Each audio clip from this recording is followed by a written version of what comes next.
来杯美式。30。蓝红，丽娜，一个面包，一杯美式。好的，请您稍等。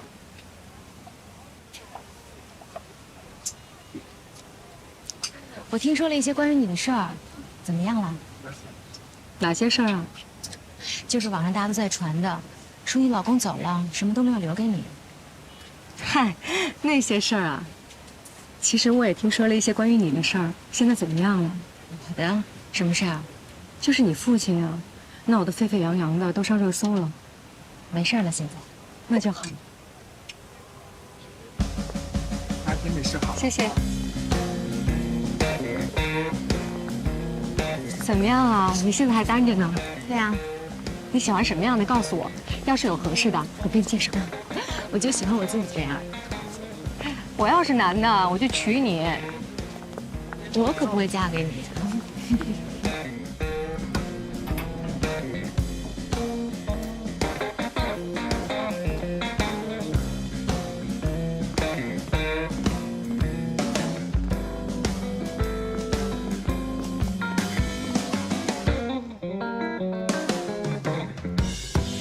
再见。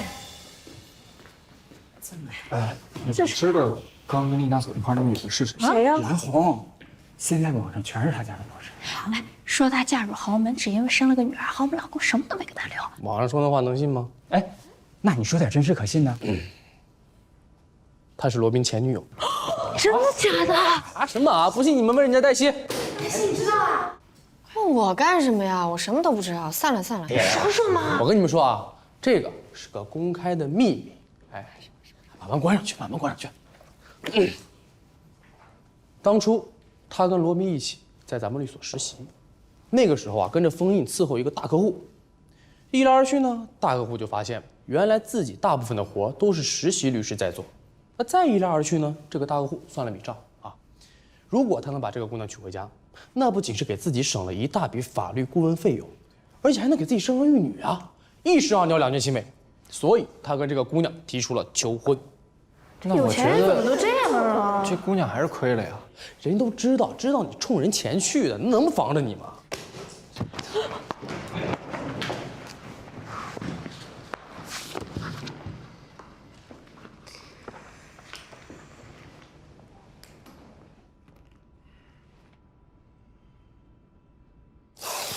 我刚才在门口看见蓝红了。你迟到了。我昨天跟你说了，我今天会晚一点到。我是说你错过了何塞。何塞怎么了？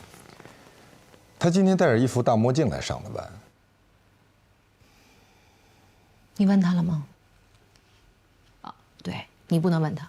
你如果问他的话，他会觉得你在嘲笑他，幸灾乐祸。你确实不是合适的人选，而你是，至少比你合适。一会儿我去找他聊聊。你为什么不现在去？因为我现在要先跟你聊聊。我一切都很好，你应该先去关心何塞。你知道今天蓝红要来。丽娜，好，我不问。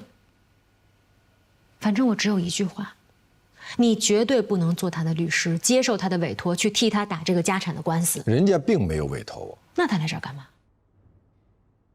上班。什么？你听到了？他来这儿上班？是的。或者用他的话说，付出。重操旧业，东山再起。没错，他是来重操旧业，东山再起。但是他绝对不是来上班的，他穿的那不是上班的衣服，那是战袍。他就是在这儿邂逅的他的百亿老公，他现在成了遗孀，却并没有继承他所预想的巨额财富，所以他又回到这里，想要再邂逅一个有钱的老板，再从当人家法律顾问开始。丽娜，你对蓝红有偏见。你根本就不知道这个世界上有一种生物叫拜金女。不要那么刻薄好吗？我只是不想看到你再受伤害。我知道，不会的。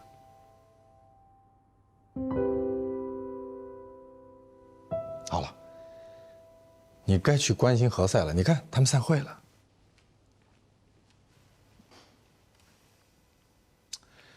何塞现在真的比任何时候都需要有人关心。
这就是你的办公室，请。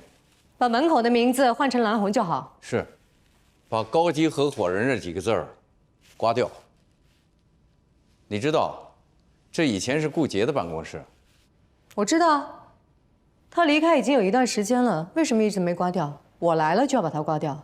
蓝红，我们就不绕圈子了，不能你一来我就让你当高级合伙人吧？您不能这么说话呀，我又不是新来上班的，我跟罗宾、何塞他们一起来到全景，他们现在都是高级合伙人。你嫁人了，他们一直在工作。我也一直在工作啊。我是浩瀚超越的法律总监。浩瀚超越是一家市值100亿的民营企业，我们的产业遍布世界各地，横跨数个领域。我的律师证每年都如期年检的。我不是新来应聘的律师，我只是回到我曾经工作过的律所，继续工作而已。你们应该给我相应的待遇。这几年我也并不是只在家里相夫教子。这间办公室，你知道这个律所有多少人辛辛苦苦一辈子，也没有得到这个待遇。但是我现在把它交给了你，就代表我对你的认可。我并没有把你当成一个新手。高级合伙人，不是我一个人说了算的。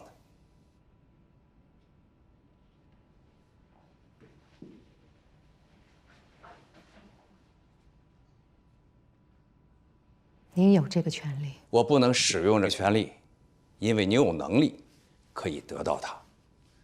我要是使用那个权利，对你我都是个损失。对我是滥用权力；对你，是贬低了你自己的才华。我相信，用不了多长时间，你就可以用自己的能力来证明自己。到那个时候，全律所的人都到我办公室来要求你加入高级合伙人的行列，看，这多棒！您真的是我见过的仅次于我丈夫的管理奇才。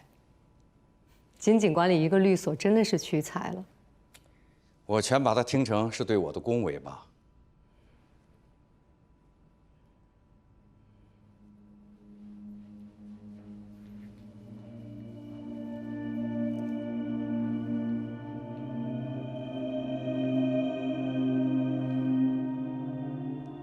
我打算从我自己的案子开始。蓝红，你确定你要自己给自己打官司啊？我确定，这就是我回来这的目的。我要打赢我的案子，扬名立万，让所有跟我有类似遭遇的人都来找我，到时候我们就不愁案源了。你一定会输的，而且会因此声名狼藉。没有人愿意请一个声名狼藉、连自己家产都打不赢的律师为自己服务。输赢都是我的事儿。不，你现在是全景的律师，你接的案子关系到全景的声誉，输赢已经不是你一个人的事儿。那谁来打能赢呢？你吗？我至少从来没输过。那是因为你从来不敢接受挑战，你只挑你自己有把握赢的案子。不，打官司只是解决问题的一种手段而已，还有其他很多种手段。对于打不赢的官司，我通常建议他们和解。如果你是想劝我跟他们和解，那我劝你还是省省。我说了，我只是想解决问题。你知道孙超越的律师是谁吗？当然，顾杰和王丽。所以你觉得他会跟我们谈吗？你跟他们关系好吗？交战的国家尚且可以铸剑为犁。我要血战到底。停！都别吵了。我有个建议，能不能在我们律所搞一次模拟庭审？你呢，就自己给自己打官司；你呢，当被告的委托代理人。你们俩得好好准备一下，事实胜于雄辩，你们看怎么样？我没问题。我更没问题。那我也准备一下。我在考虑是不是我要弄一身法袍啊？你把它摘了。我不。谁谁在办公室里面戴一大墨镜啊？我。所有人都在问我何律这是怎么了？为什么在办公室里面还要戴一个大墨镜？我一会儿群发一个信息，我就说我眼睛发炎了。那你还不如在家歇一天呢。谢谢，我不喜欢，我要工作。工作。如果你想找一个人聊一聊的话，你可以找我。丽娜，过来，坐下。我觉得你是不是失恋了？我不确定我是不是失恋了，因为我们俩还没有确定恋爱关系。但是你确定你们俩不会再确定恋爱关系了？失恋有很多种，这也是其中的一种。我想知道，你们是怎么过来的呢？有的人说失恋就像感冒，是说有的人感冒了，第二天就好了；有一些人感冒了呢，就转成肺炎了；还有些人就因为感冒就死在感冒上了。不会的，你只是重感冒而已。重感冒的意思就是你很难受，你头疼，你头晕，你什么也吃不下，你什么也干不了。但是我告诉你，你过1个礼拜就可以康复了。在这1个礼拜之间，千万不要让你的病情加重，比如不要跟感染源重复接触。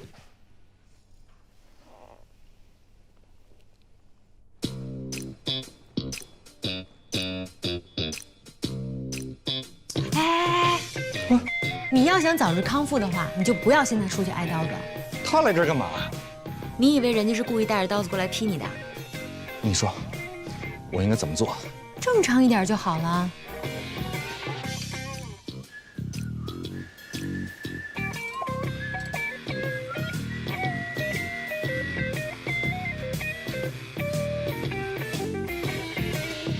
你在这儿啊？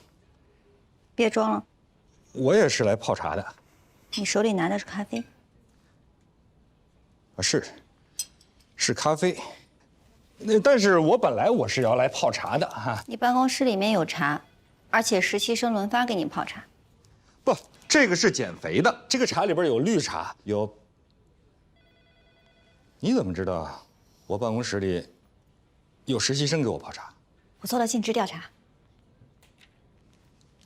你调查我？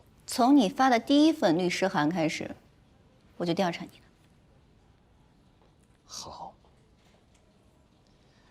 我们都是成年人了啊，我对你这种严谨、负责的态度啊，非常的赞赏，真的很赞赏。谢谢，职业习惯。那好吧，那我们就说开了啊，我们都不要再伪装自己了。你装着在这里跟我邂逅，是，很不高明啊，被你识破了。那我们就开诚布公的好好的谈一谈，好吗？我不装了，你也不要装了。我装什么了？你为什么会出现在这里？我是蓝红的助理。你是说你要在这儿上班？嗯，我现在就在做诉讼的准备工作。什么诉讼？全律所，就你一个人不知道。我们需要一些证人证言。丽娜可以作证。我证明什么啊？证明蓝红就是潘金莲，得不到遗产活该。你只需要把你知道的讲出来就可以。你这是要当众击垮蓝红吗？如果现在我不把他击垮，那么未来在大庭广众之下，顾杰和王丽就会把他撕成碎片。击垮蓝红必须我来。我们说好的，我们要强强联手，最佳搭档。你为什么一声不吭就要甩掉我？咱们说好的，你为什么要甩掉我？我没有甩掉你。那你们为什么在这偷偷开会，不告诉我一声？我们只是在讨论模拟庭审、模拟辩论。那也必须得有我，我得跟你一起。我们说好的，我没有甩掉你，你也不能甩掉我。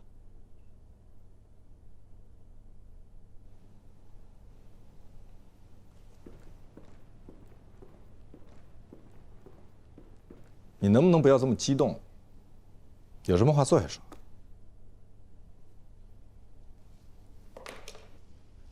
你为什么让兰兰去我们家找我？我没有。那她是怎么知道我们家地址的？是她非要问我你住在哪里。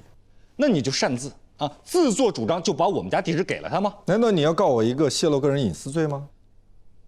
那你总应该提前告诉我一声吧。我以为他会给你一个惊喜。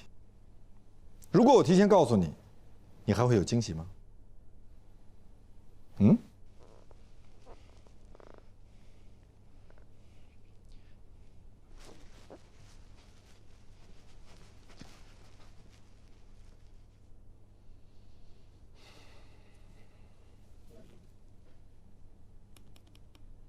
这是没有声音是吧？这视频从哪找出来的？哎，这合着我是态度高手。他们那么多人围着你电脑看什么呢？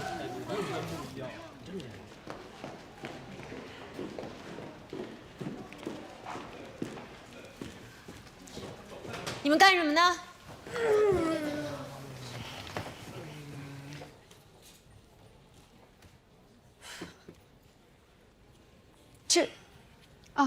这是茶水间的监控。我知道这是茶水间，为什么你的电脑上会有茶水间监控的回放呢？其他人的电脑上看不到吗？我还以为所有人都能看得到呢。你跟我过来一下。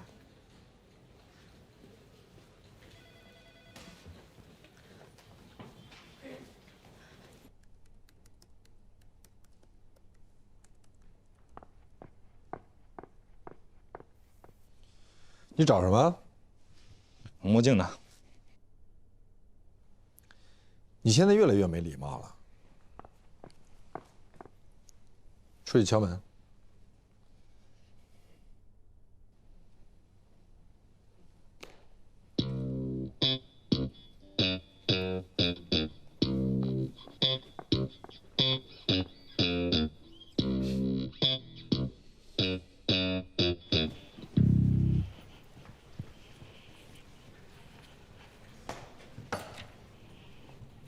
是你吧？你为什么要动我的电脑？高峰让我弄清楚，你为什么在这个律所里是一个特殊的存在。你别问他。哎，小雨。哎，好嘞啊，等会儿见。哎，要么我叫黛西一起去吧。哎，好的好的，拜拜。我请孟小雨吃饭，咱一起去啊。我去不了。你呢？吃饭去。啊，不了不了，我也有事儿。你真不去啊？啊，那行，那我自己去了啊。走了，拜拜。我真的不能理解你为什么要激怒何塞。我没有，我真的没有，是他跟我提出了我根本不可能答应的要求。他的要求真的不过分，确实不过分，但是他现在的状态，确实不是一个律师的状态，又不是真的法庭，只是模拟而已。模拟也不行，他会当众出丑，成为大家的笑料。他已经是大家的笑料了。主任，你们在说谁是大家的笑料？我们在模拟辩论，你们在议论何塞？我们在关心同事。我认为你应该跟何塞模拟辩论。您答应他了？是啊，你们俩都是被告的委托代理人。为什么？他今天特别激动，他告诉我，我要是不答应他，他马上离开律所。他这是威胁，您更不能答应他。已经决定了，我不是来征求你的意见，我是告诉你，去找何塞，他在办公室等你。为什么不是他来找我？你们俩都不是小孩子了，再说我也不是你们的家长。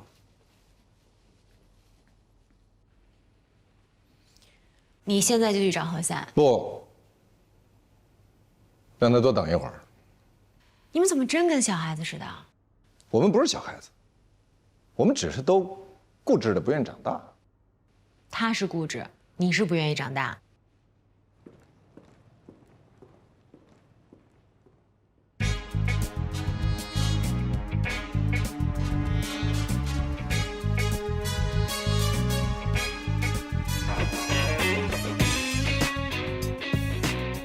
我是丽娜，我知道，你负责行政，行政一姐，单身未婚，无男友，无相亲对象。事实上，你负责罗宾的行账，我不归你管的。我只是来告诉你，茶水间里有监控。鉴于你也是蓝红的助理，也请你转告他一下。不好意思，我跟你不是一样的助理。我有律师执业证，可以独立接案。之前你在浩瀚超越有一间很漂亮的办公室，可是有一天，你的门禁卡刷不开门了，你以为是卡坏了，然后你找人来修，结果卡没有坏，是你被辞退了。你听谁说的？路人皆知。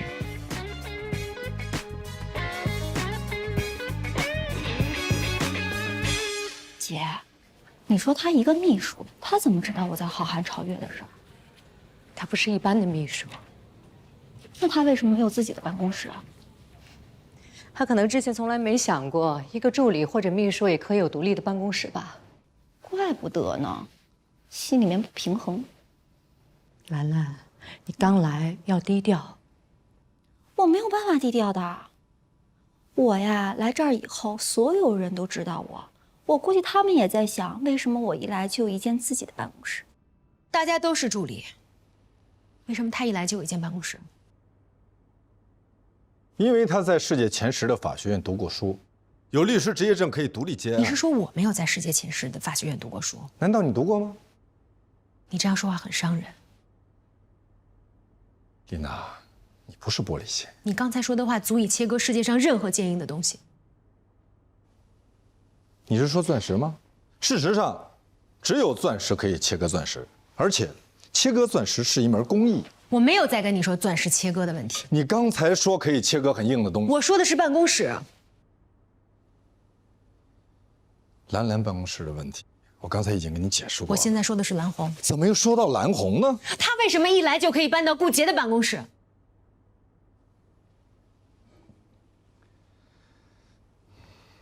全中国的职业律师已经超过40万，但是涉外律师只有1%，而蓝红就是那1%。据我所知，你也在世界排名前10的法学院读过书，你也考了涉外律师。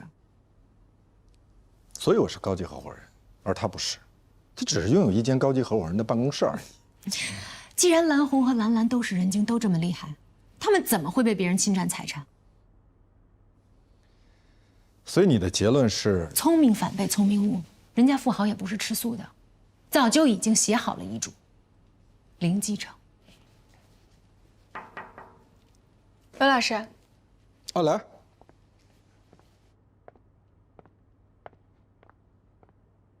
您找我？啊，你去跟何塞律师确定一下诉讼策略，嗯，然后呢？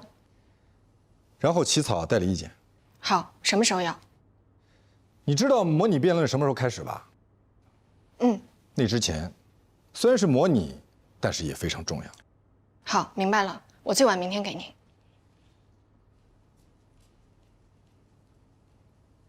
他有点不对劲儿，哪儿不对？心不在焉，情绪低落。你想说什么？你知道我想说什么？我的助理只要有我看中的品质就可以，是我发的薪水。所以大家都在问我，他到底之前是做什么的？他是怎么来的？你就说你不知道不清楚，事实上也是你不知道不清楚。那你知道吗？你清楚吗？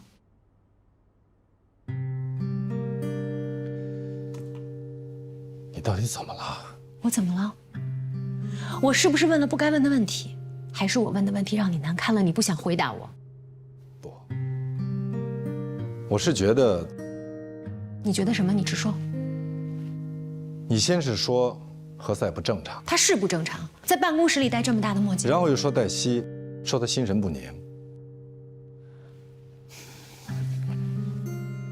你的意思是说，真正有问题的人是我？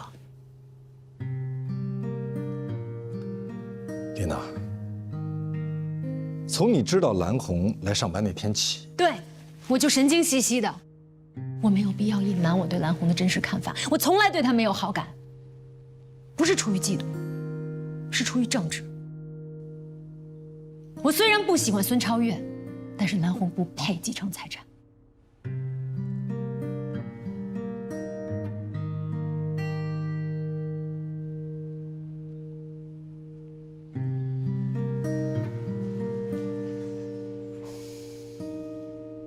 今天是我来群锦上班的第1天，你呢是唯一一个主动跟我说话的人，也是唯一一个跟我说话的时候带着笑脸的人。我敬你。大家熟了以后就好了。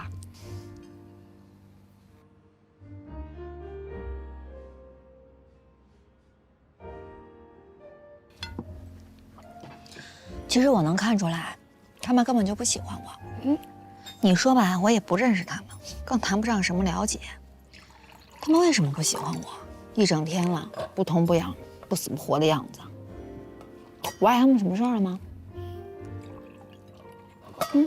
服务员，帮我加点橄榄油。好的，您稍等。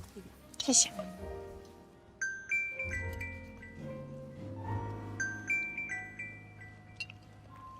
我姐给我打电话，我接一个啊。喂，姐，我跟黛西吃饭呢。黛西就是罗宾的助理。你跟妈妈先睡吧，甭管我了啊。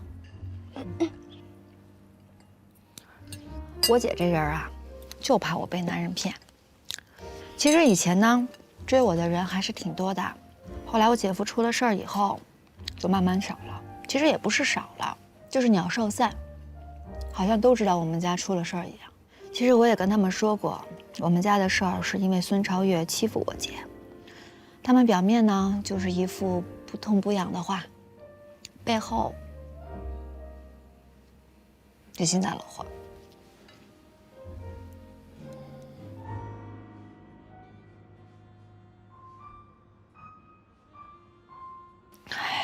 何赛老师没有这样吧？除了他。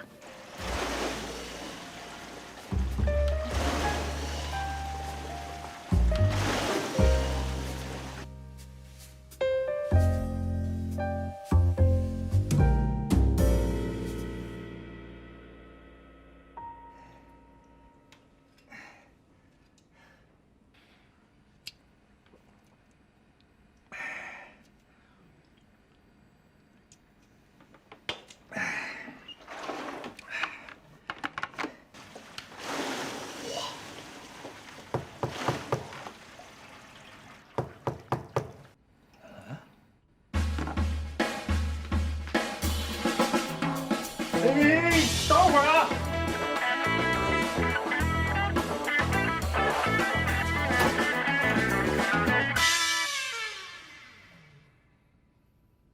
！10分钟。你一个人在家干嘛？还喷香水？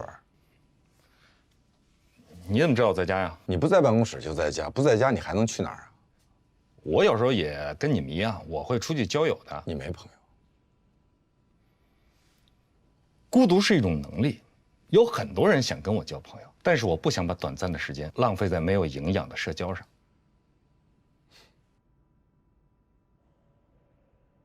找我什么事儿？有喝酒的杯子吗？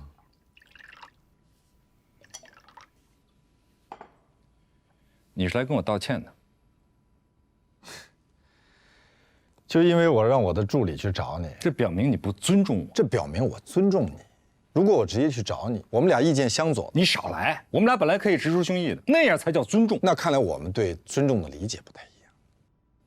你是说我没有雅量，所以误解了你的好意？我没这么说，但我确实也没想到，这件事情居然会伤害到你。你应该想到伤害了我，你总是伤害我，伤害我完之后，你又表现出一副无辜的样子。那我还有哪件事情伤害了你，并同时表现出一副无辜的样子？你甩掉了我，你想在蓝红的事情上甩掉我。我没想甩掉你，哼，我是怕你跟兰兰的关系。哎，你跟蓝红都不怕，我跟兰兰怕什么？我们俩10年前就结束了，我们俩现在还没开始呢。何在，就是一个模拟庭审，我真的没想到你会这么介意。行了，别生气了，生气就是拿别人的错误惩罚自己。什么别人？我在生你的气。你有没有听到过一句话？如果你因为一个人生气，那么就是说你给了这个人过高的尊严，他凭什么让你生气呢？因为我在乎。才在乎你。哦。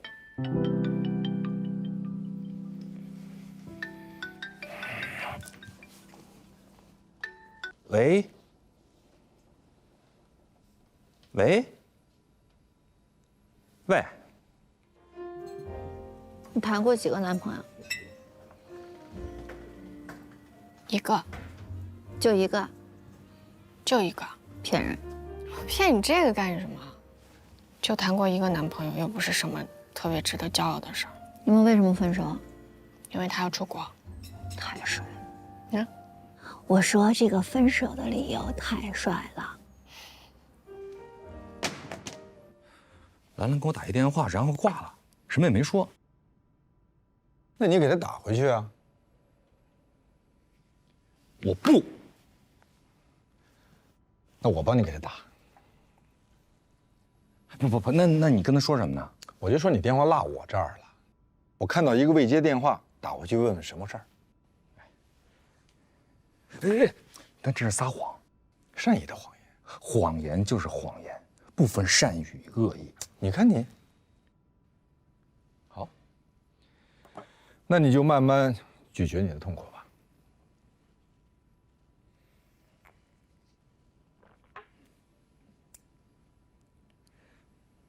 你找我什么事儿啊？你就当做是我来找你喝酒的吧。不，你找我肯定有事儿。是，本来呢，我是想来跟你讨论讨论这个案子。如果说我们俩一起共同代理，那我总要知道你的论点是什么吧？那你为什么说是来找我喝酒的？因为你不在状态。但这孟芝兰是你带来的，是我带的，那是因为我预判到你不在状态。你看，我的预判多么准确。尽管我希望你向我证明我预判错了。我保证。现在我们回到案子上来。你保证？我保证。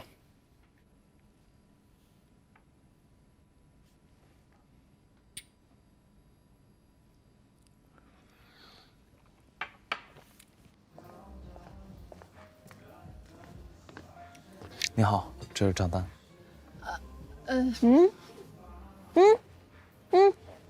说好的，我来。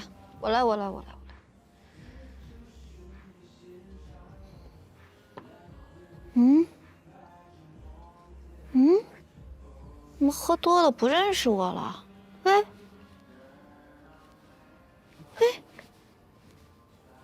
行，我来吧。手机支付可以吗？都可以。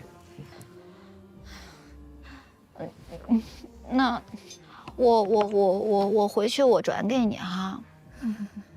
没关系的。好了。你等会儿，帮我开个发票啊。好的，没问题。浩瀚超越。这个案子的前提你都已经很清楚了。我来想跟你谈的重点就是，我们应该让蓝红意识到，无论如何，由他自己上庭出庭，一定不如把这个案子委托我们好。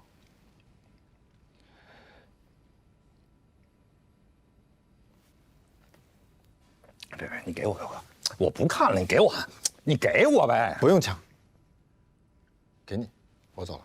哎，别，你这样，我不看了，我真的不看了。我保证我会全力以赴，全神贯注，专心致志的听你说。其实我刚才一直在专心致志的听你说。一直听吗？一直在听。你刚才说过多少次了？你保证？可是我在认真跟你谈的时候，你每隔几分钟就看一下手机。请问我怎么跟你谈？怎么跟你讨论？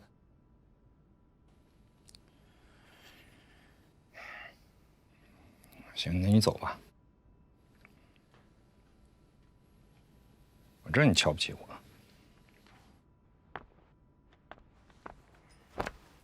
我没有瞧不起你，我自己都瞧不起我自己。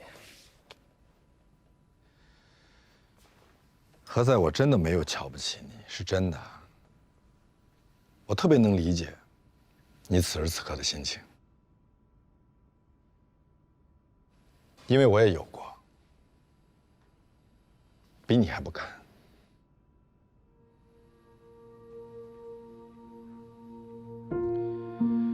你知道我跟蓝红，当年我们俩都准备结婚了。连婚房都买了。哦，慢点，慢点。啊，是的，是的，慢点，慢点。没吹，站稳了啊。就是你自己啊。现在就我一个人。哎，你去哪儿呢？哎，洗手间在那边，那边。慢着点啊。我来了，我来了，我来了。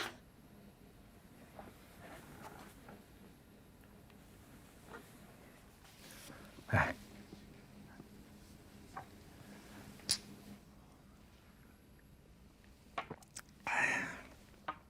那她嫁给孙浩瀚，她都没通知你一声啊？没有。但是他肯定知道，我知道。为什么？因为我是咱们全律所唯一一个没有收到请柬的人。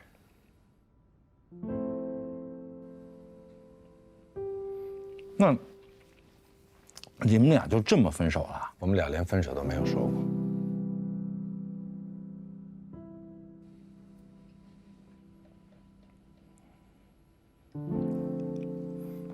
这兰兰跟她姐可真像啊，这翻脸比翻书还快，说翻脸就翻脸。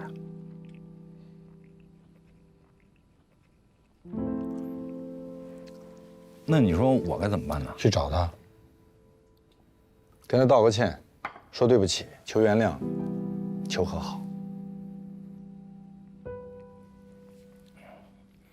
但是我得跟他说清楚啊，如果我接蓝红的这个案子，我们俩就先不能谈情说爱，起码在这个案子结束之前不能谈情说爱。可是蓝红这个案子打上个1-2年稀松平常，打上好几年都有可能。但这是我的原则呀。那他肯定就认为你不够爱他。这什么逻辑啊？如果你爱他，多1分钟你都不会让他等。那就意味着我不能接他姐姐这个案子，因为这是我的原则。可是你为了他连一个案子都不能放弃，他怎么会相信你爱他呢？我是一个律师啊，我可以放弃案子，但是我不能放弃正义。哎，你不要以为我在说大话，蓝红的这个案子非常的复杂啊，需要一个非常专业的律师来处理。而且我觉得像孙超越这种人，很有可能用上威胁啊、收买律师的手段。我也是律师，我也非常专业，而且我也不怕威胁，也不会被收买。啊，我懂了。你今天来说服让我去谈情说爱，其实真正的目的是想让我把蓝红的案子交给你。我不会这么做。对于我来说，职业是第一位的，生命其次。如果一个女人她跟我说要我把生命交给她，她才会爱我，那么好，我可以把生命交给她。但是她如果让我把我视为比生命更重要的职业交给她，那么就算了。不是算了，是休想。时间不早了，我叫个代驾回去了。不，哎，我刚刚进入状态呀，咱们俩现在可以谈案子了啊！你跟我说说，蓝红这个话题已经过去了。不，你得说说这个蓝，但我觉得不是你的错啊，是我的错，不是他的错。我叫的滴滴代驾到了。不，你得说明白你们俩到底为什么分手，这个事情是跟案子有关系的。喂，对，是我叫的。哎，斌，你稍微等我一下，斌，我马上就下来。你得把这一点说清楚啊，斌。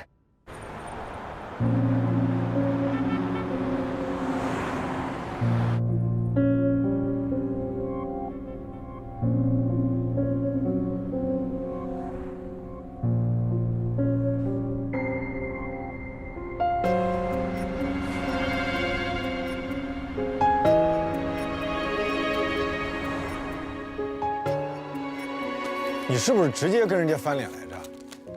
翻脸，我是客气的。怪不得人家说了，娶媳妇儿之前啊，必须得见见丈母娘是什么样儿，什么素质啊，特别好意思说，哎呀，我们闺女脸皮儿薄，不好意思说，有些事儿啊，我替她说吧。你们这个房本上的名字啊，必须写上我闺女的名字。那蓝红什么态度？一唱红脸唱白脸呗。他就在边上说：“哎呀，人家的房子为什么写咱家人的名字啊？”他妈一听怒了，扭头就走，他立马就跟出去了。这戏演的，给谁看呢？罗宾，我告诉你啊，这件事情你要谨慎。摊上这么一个丈母娘，你苦日子在后头呢。说的难听一点，这叫不要脸。姐，你能不能别说话这么难听？什么叫不要脸？那我换个方式说，你如果答应了，这是不平等条约，这叫丧权辱国，你知道吗？我们家是暴发户啊，钱不是辛苦挣来的，是天上掉下来的。哎呀，你能不能？你什么你呀？你差哪儿去了？非得送套房子才跟人家结婚啊？你想想，这是爱情吗？这叫傍大款。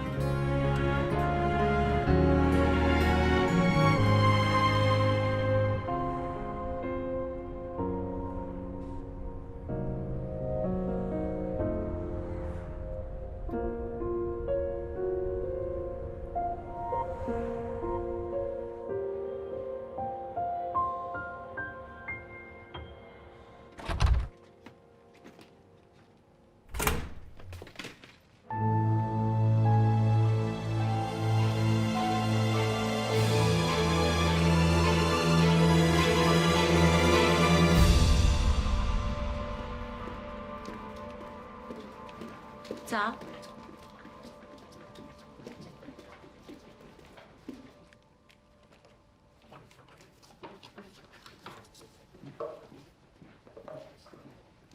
姐，我买了蛋糕，你过来吃点吧。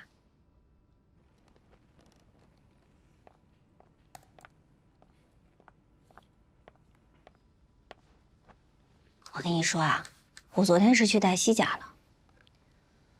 他跟罗宾根本就没有那种关系，他们家根本就没有男人的迹象。你不用跟我汇报这些，我刚死了老公，没那么快想嫁人。他们都传黛西和罗宾的，我是帮你去看看。这不是你的工作，兰兰。姐，你发那么大的火干嘛呀？我没发火，我又不瞎，你看看你那一脸的不高兴。我老公尸骨未寒，我零继承，这网上还天天有人骂我说我活该，说我机关算尽太聪明，聪明反被聪明误。你说我这一天天的，我有高兴的事儿吗？你去告诉封印，模拟庭审，要么取消，要么马上。怎么了？怎么了？人家都开始宣战了。他们干什么了？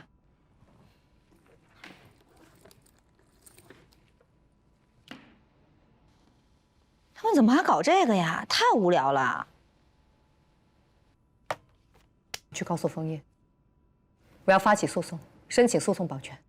姐，我早就跟你说过了，就不能轻易饶了他们。你还说什么家丑不可外扬，咱们早就应该起诉他们。你还在这愣着干嘛？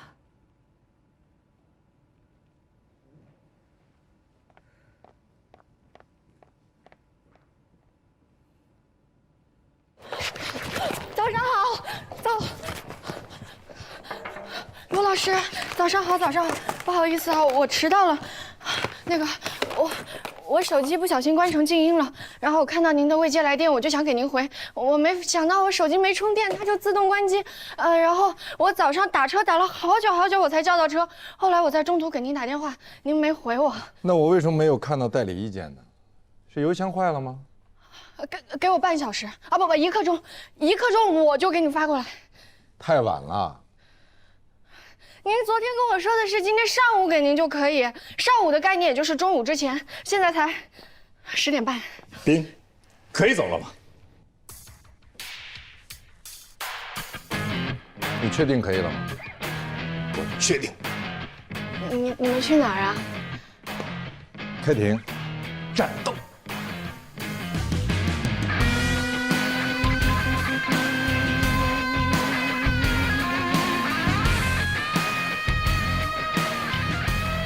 丽娜姐，我今天特别的忙。不是，他们去哪里啊？模拟法庭啊，提前了，你不知道吗？为什么？你问兰兰去啊，你们俩关系不是挺好的吗？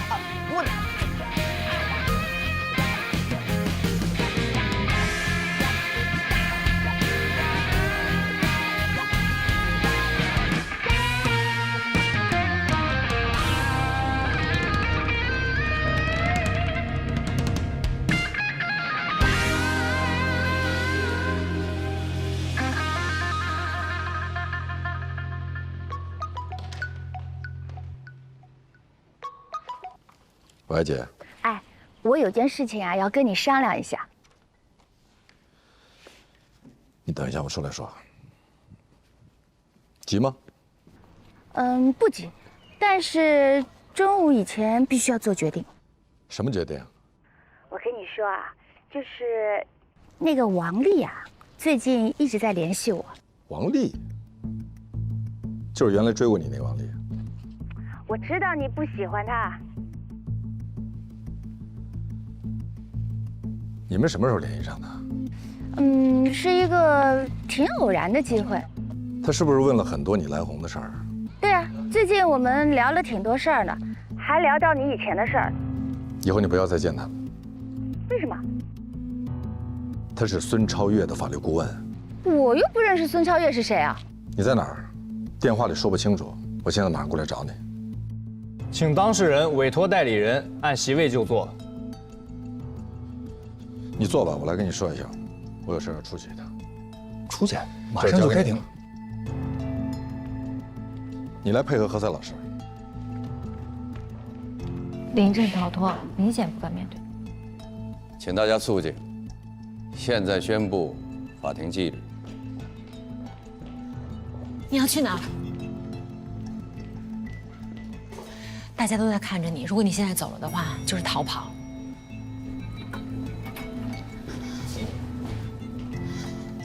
如果你现在走的话，大家就真的会觉得你跟他有事儿。王丽找罗琦了。明白了。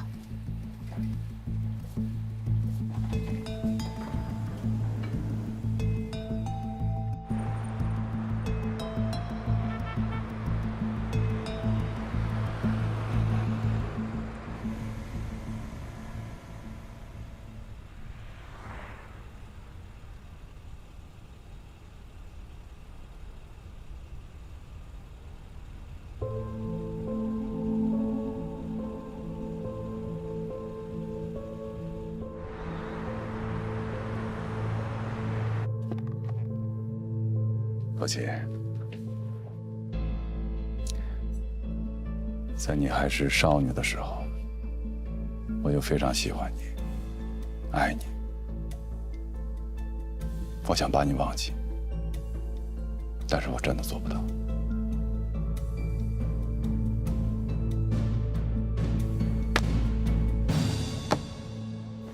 收回你的东西，我不允许你利用罗琦。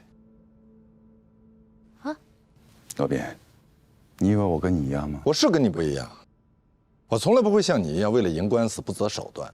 那你认为你从无败绩、战无不胜，是因为你的能力强吗？那可能是因为我永远站在了正义的一边。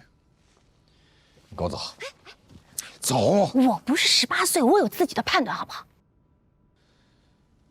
他找你，就是想借你的口说出蓝红是一个薄情寡义、贪图钱财的女人，她不配拥有任何遗产。蓝红不是这样的人吗？我从来觉得就是啊，难道不是吗？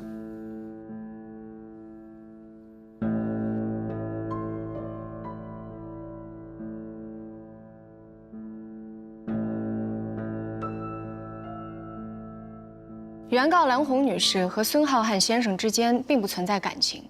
法律规定，遗嘱内容必须得符合遗嘱人的真实意愿。虽然原告和遗嘱人为法定配偶，但是遗嘱人早就已经表现出对这段婚姻的失望。你这句话没有事实依据。有，孙浩瀚先生在结婚后不久就发现原告嫁给自己是因为贪图富贵，于是就对原告产生了厌恶之情。孙先生每日忙于工作，但是连过年都不回家，情愿到弟弟家去和自己的儿子孙然一起过。过年是我们双方共同做的约定。孙然的母亲在除夕之夜去世，所以每年春节我丈夫都要回去陪她。那难道你作为后妈，我也有我自己的亲妈。我妈妈是个单亲母亲，一个人把我和我妹妹2个人抚养长大很不容易。我妹妹在我婚后不久就出国读书了，所以每年春节我都要回去陪我妈过年，要不然她就只能一个人过。这也是我跟孙浩瀚在婚前就做的约定。平时我们的生活都在一起，但是每逢过年，我们就各回各家，各自陪伴生命中其他重要的亲人。被告代理人，这是他们的婚前约定，不能以此来攻击他们夫妻的感情不好，更不能据此对原告进行人身攻击。审判长，孙浩瀚先生对原告早有提防，甚至一度怀疑原告之女并非自己亲生，所以在重病之际将所有的遗产交给自己亲弟弟继承，这也是在情理之中的。审判长，他这是在诬陷，涉嫌人身攻击。被告代理人，你有什么证据吗？有。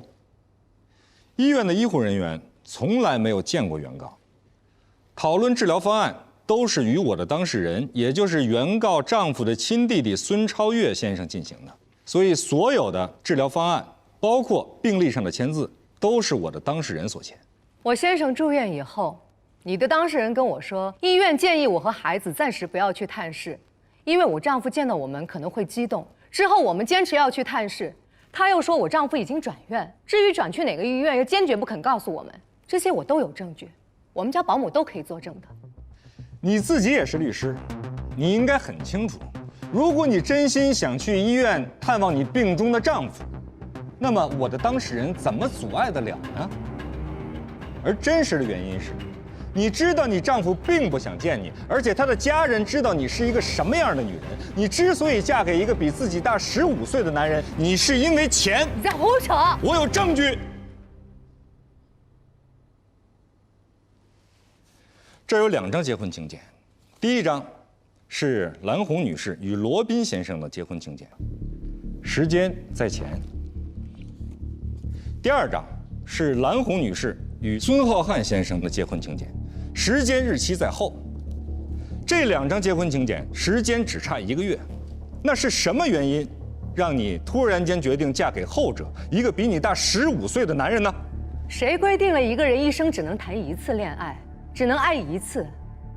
我多爱1次就是大逆不道了，就连继承自己合法丈夫的遗产的资格都没有。你这是哪一朝代的法律啊？我想你可能没有听清楚我的问题，那我再问一遍，我的问题是什么原因造成你决定不嫁给与自己相恋多年、即将踏入婚姻殿堂的大学同学罗宾的呢？这个问题与本案无关。有关。性格不合。不，是因为罗宾的父母出资为你们购置了婚房，而你要在房产证上写上你和你母亲的名字，你要霸占别人的房产，目的落空了，你恼羞成怒才火速嫁给了孙浩瀚。你以为男人傻吗？你以为你丈夫会相信你是因为感情而嫁给他吗？你骗得了他一时，你骗不了他一世，所以你不会得逞的。如果所有的遗产都被你继承了，他会死不瞑目的。我真是不明白，你哪儿来的自信，在这信誓旦旦地争夺遗产？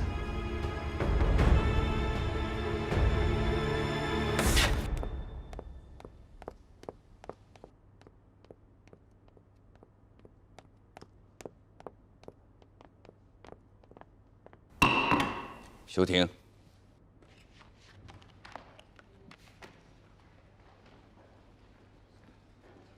你有点过分了。我是为了……不管为了什么。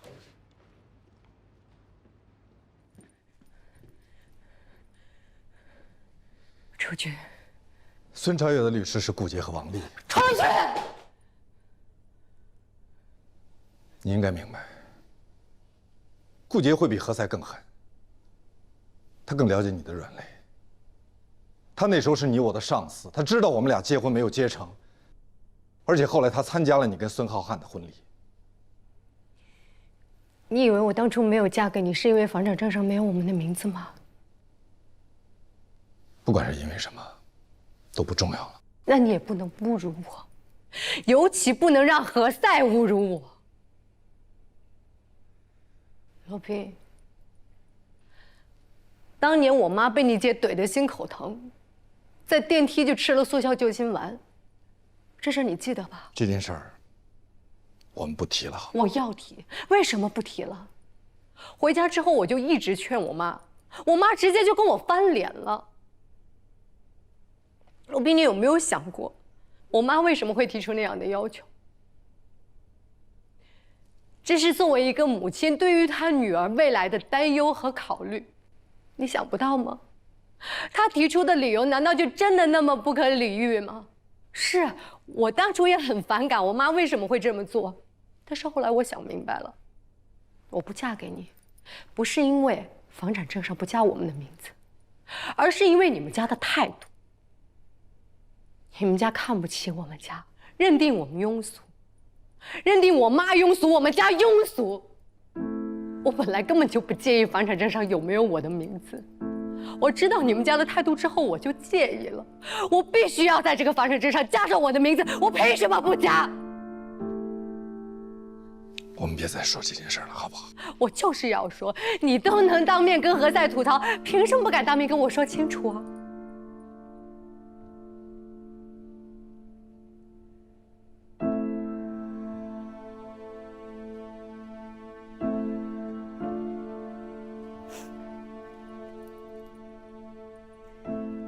怎么不说话呀？无话可说？哑口无言，还是觉得我不可理喻？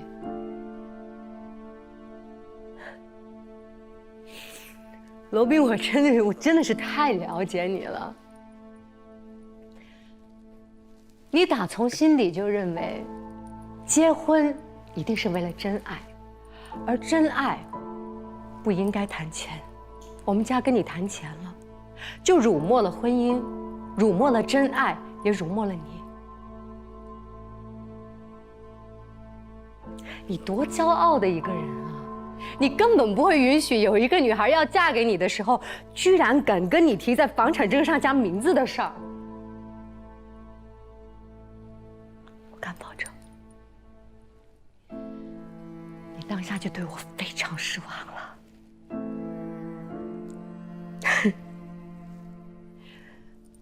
因为你失望，所以我也很失望。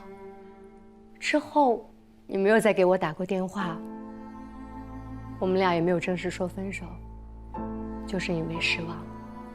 两个失望的人不要再因为分手多失望一次了。所以我火速另嫁他人，不是因为钱，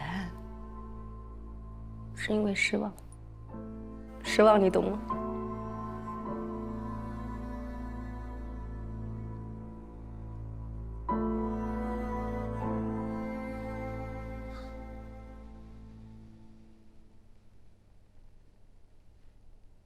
你不能出庭。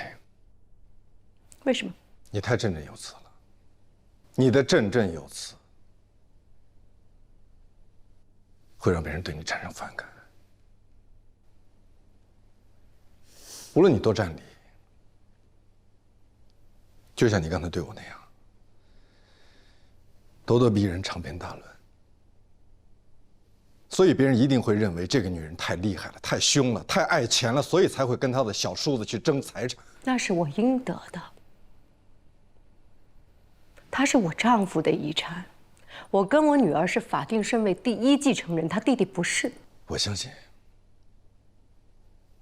但是他弟弟有遗嘱，你没有。遗嘱继承优先于法定继承。我不相信。我没看见，就算是有，就是假的。所以我才说，我会把法庭辩论的核心放在遗嘱的真假上，而不是你们夫妻感情的真假上。你什么意思？无论谁是孙超越的律师，他都一定会想办法证明你不是个好妻子。你让你的丈夫失望，以至于他在病重的时候都不愿意见到你。所以他才会立下遗嘱，把所有的一切都交给了他的亲弟弟。如果你出庭，他们一定会想尽一切办法羞辱你，就像何塞刚才做的那样。就算我不出庭，他们也一样会那么说我的。所以我才会说，我会把辩论的核心放在遗嘱的真假上。然后我是你的律师，你可以不用出庭，不用面对他们。你应该相信我。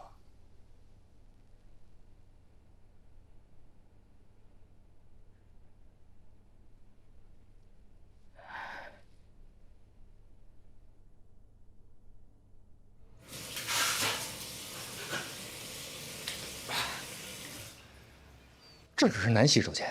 所以这里没有摄像头。对不起啊，刚才我对你姐姐帅爆了，棒极了！我都是见我的姐姐把别人怼得体无完肤，我第一次见她是被别人怼成筛子。你是在给我点赞。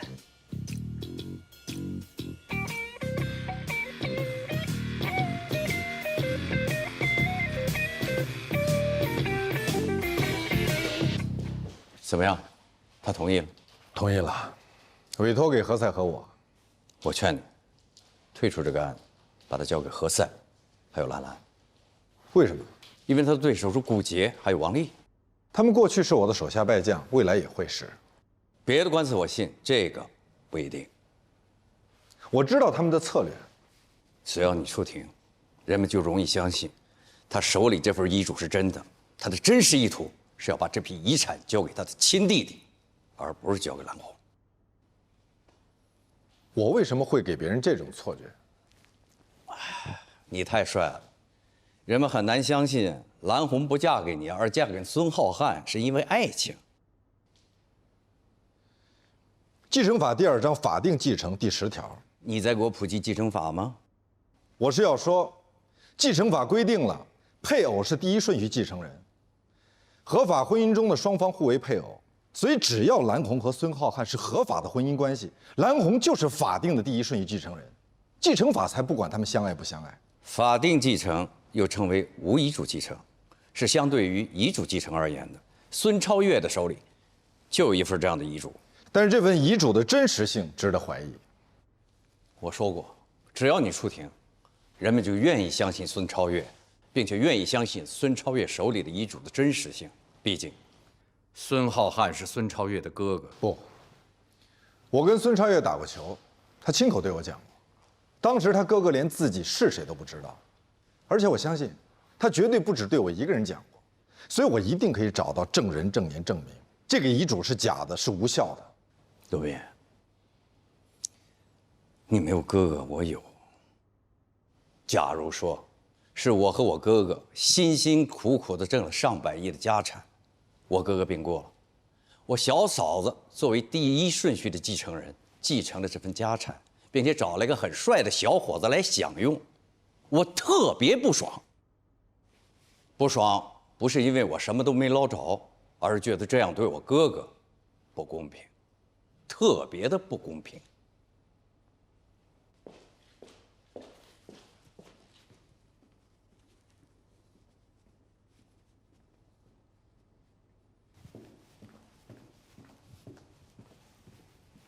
你跟兰兰代理蓝红的案子，兰兰？对，有什么问题吗？没有，只是罗宾跟我是搭档，我不能就这样甩掉他。他有其他的案子。啊，懂了。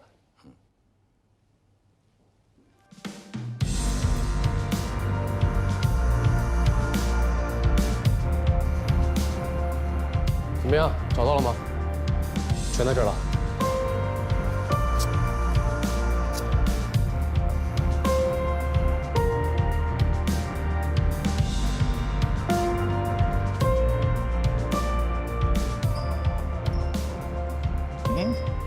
也就是说，从孙浩瀚住院到转院这段期间，一直是他弟弟在照顾。你们没有见过他的妻子啊？对啊，每次家属签字都是他弟弟签的呀。那您这其他的护士有没有怀疑过，为什么他的妻子从来没有露过面呢？这个情况啊很常见，现在很多夫妻呢感情都不好，巴不得老公啊早点死。你在这干什么呢？我来了解一下情况。啊，你好，两位有什么事儿？你好，我们是全景律所的律师，我们过来了解一下情况。啊，不好意思啊，马上要交班了啊，我们聊。何塞老师再见。张小天。啊。你不适合做律师这个职业，你不如趁现在年轻换一个职业。打官司是一项对抗性非常强的一项活动，也不适合你。之前我一直在有意识地锻炼你，强健你的体魄，磨砺你的意志。可是你呢？你却逃之夭夭了。如果是这样的话，你不如逃得更远一点，过一种适合你的人生。你看，你还是没有勇气来反对我，你连在生活中你都不敢反抗我，那你怎么能想象将来咱们俩对簿公堂？你会大脑律师有很多种，但我不愿意做你这一种。我是哪一种？你连谈个恋爱都要考虑利益冲突，都要做尽职调查，这有错吗？这说明我对我的工作负责任，这说明我的人生观和恋爱观是严肃认真的。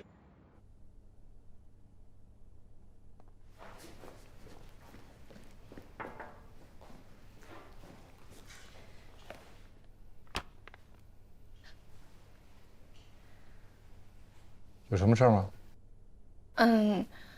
我明天想请半天假。没问题。我是去哪儿都可以，不用向我汇报。您现在有空吗？你说。有这么一件事儿。说。我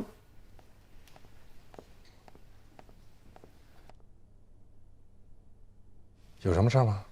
有事儿。那你们先聊，我先走了。你这助理怎么神神鬼鬼的？我不觉得呀。他明明就是有话要跟你说啊。人家有什么话不想当着你的面说，不能说神神鬼鬼吧？他还护着他。我只是说了一句公道话。我觉得你好像在偏袒他。有的时候人的感觉，不是总是正确。着急下班吗？丽娜痛恨加班，如果你不想让她恨你，那就让她先下班好了。一般情况下我不下班，她是不会下班的。难怪她没有男朋友。我不明白为什么有人会以没有男朋友来评价女性。没错，这个问题真该好好研究。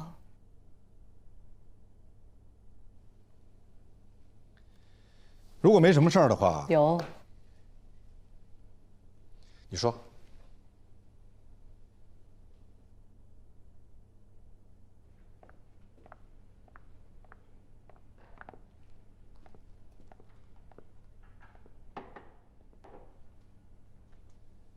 一般情况下，我的办公室门不会关的。因为接下来我要跟你说的话，我不想让任何人听到。我要换律师。什么？那你要换掉何塞还是兰兰？都换掉。为什么？因为有人给我推荐了更好的。谁？廖佳敏。廖佳敏？你怎么会突然想到廖佳敏？是他毛遂自荐吗？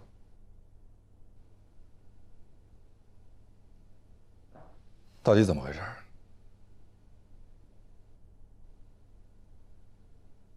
我的建议是不换。